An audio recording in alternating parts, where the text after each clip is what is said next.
Yo, what's going on, Senpai Squad? Welcome back to a brand new video, and today we've got the review for Chapter 4 of Samurai 8. Now, the new thing we're starting on this channel is every single video we're going to have a question of the day relative to the topic at hand. So, of course, I want to ask you, question of the day today, now that we've had a month's worth of content from Samurai 8, yeah, a month's worth, that is nuts that we've already had that much already, even though it's only 4 chapters, but after this initial month, what are you making of Samurai 8 so far? Are you loving it? Are you content with it? Are you just kind of riding it out, see where it goes before you make your definitive decision on what you make of the series? Personally, I'm liking it. It's a little bit slow, but I can tell that what's being built up is going to be worth the wait.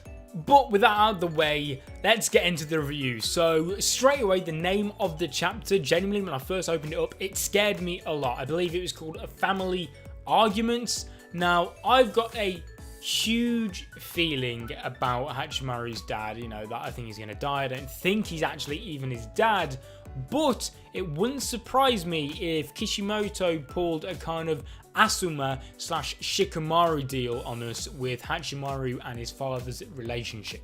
I feel as though Kishimoto in this manga is expanding on plot points and stories that he had in there in Naruto, but he's expanding on them more. Plot points which he enjoyed, he liked, and never really got a chance to expand on. For example, Hachimaru and his father, their relationship is strikingly similar to Boruto and Naruto's, but kind of more perfected and defined, if that makes sense. You know, it's a bit better written, or just it doesn't get as much hate, okay? That's what I'm trying to say. We all know why Boruto and Naruto's relationship gets hate, but Hachimaru and his father, they have kind of a similar relationship, and I feel as though there's a potential that it could also be intertwined with what Kishimoto did with Asuma, where obviously Asuma had a child, but Asuma died, and his student basically became the step-in father within Shikamaru. I wonder if maybe Hachimaru's father, or isn't actually his father, and his father was this big famous samurai or something, and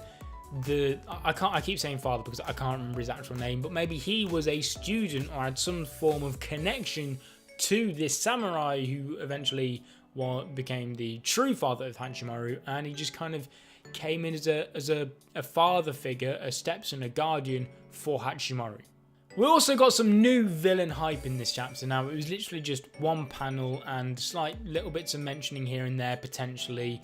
I feel as though this villain is going to be like the villain or one of the main villains, because with this series, expected to be around 10 volumes long, give or take, I don't think we're going to get a villain like Zabuza, because most long-running shonen, they don't introduce the big main villain until a little bit later on down the line. Like, we didn't really get introduced to Pain much until Shippuden, Madara as well. You know, all these guys, the big bad guys, they're not usually around in the first arc. But considering it's only going to be about 10 volumes long, when you consider Naruto was 70, that it's a lot less time to expand upon. So I feel as though this villain who's being foreshadowed is going to be the big main bad guy. So that's going to be exciting to see.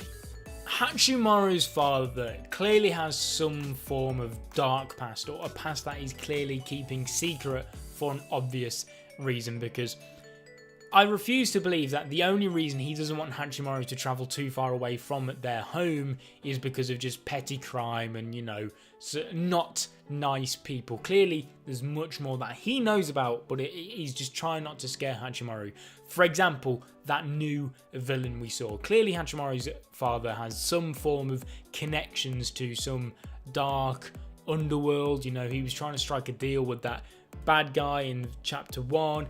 I reckon you'll probably know more about this new bad guy that was introduced briefly in this chapter, and it wouldn't surprise me if that big bad guy actually kills Hachimaru's father at some point in the story, because I am sure that Hachimaru's dad 100% will die at some point in this story. I don't think it'll be too late either. I'm expecting it to be around the first major arc of the entire story, if I'm 100% honest.